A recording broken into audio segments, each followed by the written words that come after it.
This video tutorial is how to make a Doc McStuffins cake. Here I have a ready-made white chocolate mud cake, and that's just an 8-inch round tin. And the template I've got here is perfect for an 8-inch round tin. So I've just cut Doc McStuffins out and just lay her over the top of the cake, and now I trim around the edges of the cake. Don't need to cut the ponytail, so just lift them up as I go and cut around her face. The next step is take the white chocolate ganache that I've already prepared, and I make a layer of that into the center of the cake.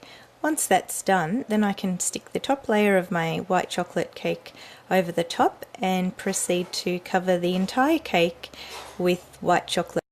It's important to make sure you get chocolate ganache into the sides of the cake. Push it down relatively firmly and smoothen it off as best you can. After this, we're going to pop it in the fridge for about 10 minutes. Once I take it out of the fridge, it's quite firm to touch, and I've boiled some water in the kettle, and I've got my palette knife here, which I just use to smoothen the white chocolate, so I can try and get as smooth a finish as I possibly can and nice sharp edges.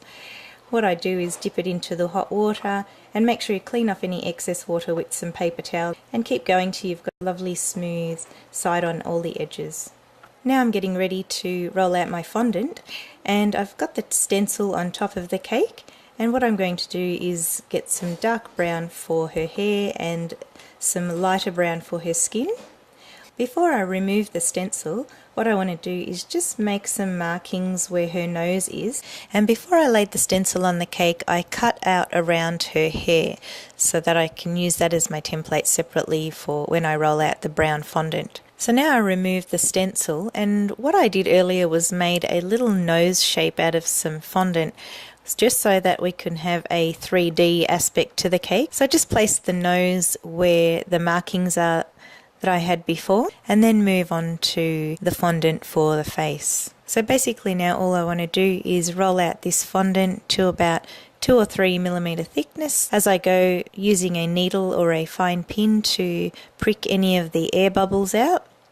Once I've got the fondant to the thickness I want, place it up the top and make sure there's enough fondant at the bottom of her face so that it covers the front and sides of the cake. Then just trace around the stencil with your knife at the top, stopping at the ears. To lay the fondant on the cake, I just quickly grab my stencil and put a marking at the top corner of where her hair would be, and gently let this fondant fall onto the cake, smoothing on the edges and the top as I go along, making sure get all the air bubbles out from the side.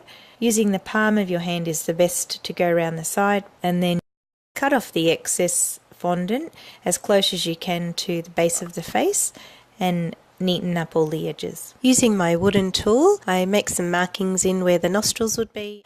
Now it's time to roll out the fondant for the hair, and do that the same way as we did with the other one. This time with the stencil we place it more to the bottom of our fondant and use our blade to just cut around the edges of the stencil. Again, we just drape the fondant over the top of the cake and let it fall gently. Use your hand and your palm to smooth the edges, cut off the excess fondant, and then keep working with the blade to cut as close as you can to the fondant that we laid down first for the face. Go around the top of the head with the blade to get a nice even finish, and then keep trimming with your blade and working the fondant with your fingers until you get a nice smooth join between the hair and the face that we've made. After this, I take the wooden tool once again and make some little markings where her ear holes would be for a little bit more definition. Now it's time to grab the stencil and make some markings over the top for the eyebrows, and then work with the same colour fondant as the hair to roll out some pieces for the eyebrows.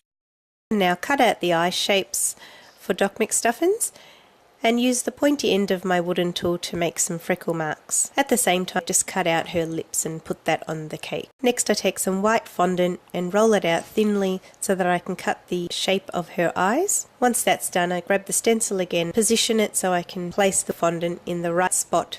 Before finishing with the white fondant, take 2 small pieces and roll them into 2 oblong shapes which we will use to highlight her eyes at the end. Take the black fondant and roll that out to make the pupils. We cut the pupils out from the stencil and trace around them, and then place them on top of the white pieces of fondant that we already laid on the cake, and then finally take those little white pieces and put them on top. Take the black fondant and roll it very thin so that we can make the outline of the eye, and follow it up by making 3 small eyelashes on either side of the eye. Grab a brush with some water and paste the eyebrows down to the face. I've cut the lips out of some light pink fondant, and with my tool just make some markings for her lips. Then I move on to making a headband. Doc McStuffins has a lilac coloured headband, so roll that out relatively thickly and position it on the cake to make sure I've got the right length, and stick that on with some water on the end of a brush. Earlier I made some little pink petals to make a flower for her headband, so I just adhere them to the headband and put another light pink coloured spot in the middle. Earlier I rolled 2 long pieces of brown fondant and just twisted them together, so now it's time to take a piece of wire and threadle it through each of her pigtails. To highlight the pigtails, I also took a little bit of the dark pink fondant which I made the flower with, and made 2 hair ties which I wrapped around the pigtails. Here I'm using just an icing pen just from the supermarket, just to add some detail to her lips. You could easily just roll out a thin piece of fondant, but this is a lot easier. Now that I've finished all the details on the face, I want to transfer the cake onto a board which I've already covered with fondant. And what I'd like to do is add a band-aid to the bottom of her face, just so we can add a bit more features to this cake. Basically I take some cream coloured fondant, roll it out, cut out the shape of a band-aid. Then I take a round cutter and cut the holes that I would for a band-aid. Once I'm happy with the shape and all of the holes, I position it onto the board. I've got some dark pink and blue fondant which I'm going to use to cut out the letters to make Doc McStuffins. I haven't used a cutter for this, I've just done it freehand because I think it looks a little bit more animated. But if you have large letter cutters, you can certainly use those instead of doing it by hand.